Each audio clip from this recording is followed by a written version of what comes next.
Hi எல்லாருக்கும் வணக்கம். இன்றைக்கி நான் சப்பாத்தியும் பட்டாணி குழம்பும் தான் ரெடி பண்ண போகிறோம். சப்பாத்திக்கு மாவு போட்டுட்டு கொஞ்சம் உப்பு போட்டு தண்ணி கொஞ்சம் கொஞ்சமாக தெளித்து நல்லா சாஃப்டாக பிசைஞ்சு ஒரு அரை மணி நேரம் ரெஸ்ட்டில் வச்சுக்கலாம். பச்சை பட்டாணி நைட்டே ஊற போட்டுருந்தேன்.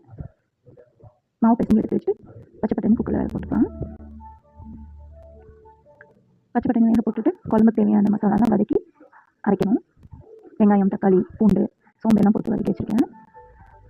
மறுபடியும் கடையில் எண்ணெய் ஊற்றி தாளிச்சிட்டு நம்ம அரைச்ச மசாலா, குழம்பு மசாலா தூள் எல்லாம் போட்டு நல்லா வதக்கிட்டு கொஞ்சம் தண்ணி ஆட் பண்ணிக்கலாம். தண்ணி ஆட் பண்ணிவிட்டு உருளைக்கிழங்கு கட் பண்ணி குழம்புல போட்டிருக்கேன். பச்சை பட்டாணியும் நல்லா வெந்துருச்சு, அதையும் அதில் ஆட் பண்ணிக்கலாம். குழம்பு நல்லா ஒரு 10 நிமிஷம் நல்லா கொதிக்கட்டும். பச்சை வாசனை எல்லாம் போகிற வரைக்கும் நல்லா கொதிச்சுட்டு 10 நிமிஷம் நல்லா சிம்மில் வச்சு மூடி வச்சிடணும். இப்போ சப்பாத்தி நம்ம தேய்ச்சி போட்டு எடுத்துக்கலாம். ஒரு சைடு சப்பாத்தி ரெடி ஆயிடுச்சு, ஒரு சைடு குழம்பு ரெடி ஆயிடுச்சு. சப்பாத்தி ரெடி பண்ணி எடுத்து வச்சுட்டு குழம்பு நல்லா 10 நிமிஷம் கொதிச்சு சிம்மில் வச்சதுனால நல்லா எண்ணெய் பிரிஞ்சு வந்துருக்கு பாருங்க. வாங்க, சப்பாத்தியும் பட்டாணி குழம்பும் ரெடி ஆயிடுச்சு. தேங்க்யூ ஃபார் வாட்சிங்.